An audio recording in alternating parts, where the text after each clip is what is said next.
All right, good morning, everybody. Dave here with Affordable Door and Gate. We are going to head out to a job. We're going to check it out for the first time. You're going to do it with me.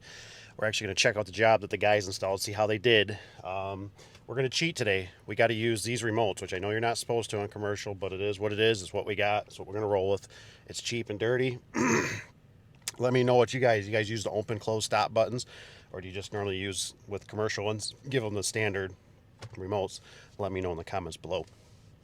It's a safety thing for one. I don't know if it's enforced. You know, like photo eyes are more enforced, things like that. If you know, like I said, let me know. But for right now with this customer, this is what they're getting. You know, one thing I was just thinking of too, as a bummer, is that why don't they make these? And maybe they do. Maybe they do. I don't know of it. I kind of looked a little bit even online. Why don't they make it so you can program them from the ground? Wouldn't that be helpful? Especially on commercial, LiftMaster and Genie. Wouldn't that be helpful if we could program these? Because I don't got a big truck and ladder today. I got maybe a scissor lift up there. We'll see you at the job. Okay, friends. So here we are looking at this door. I want to kind of go through it. I'm just kind of overviewing it. You know, I like seeing the center bracket. I want to go over here and check out where the photo eye is mounted. You can see it's mounted to the floor, which is very, very important.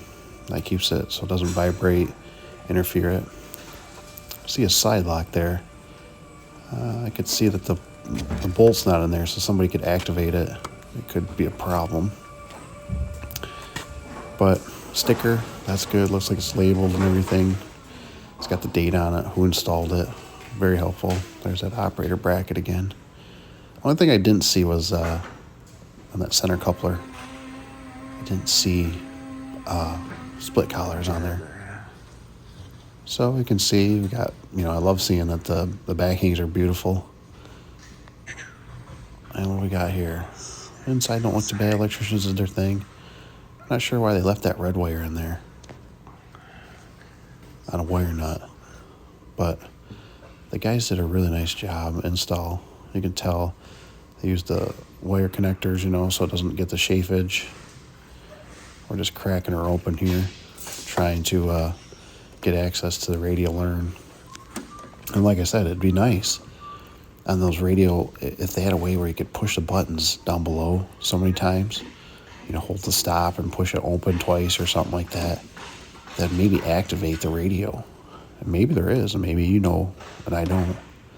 I got mid mounts on this door. That looks excellent. Another mid mount on the opener. That's great. That's taking pride in your work, you know, going the extra mile. I just kind of do an overview scan here just so I can see. Looks like this place, they crush rocks or something. I'm not exactly sure what they do. They're on there welding a little bit, has some big machinery. That's some kind of pulverizer, I think, of some sort.